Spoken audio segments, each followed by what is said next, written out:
Bakit? Tayo ay mayaman. Kasi? Kasi may ulam tayo. Ayan, no? Ulam mo. Balat ng baboy.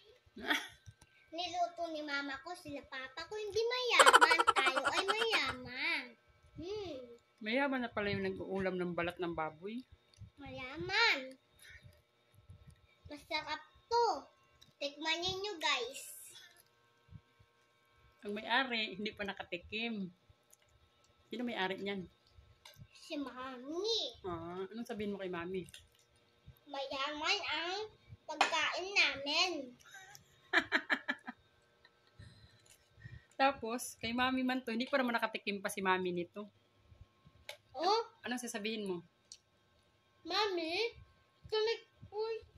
pagkatapos mo mag-work, kumain ka lang balat ng baboy. Kasi tayo ay... Mayaman.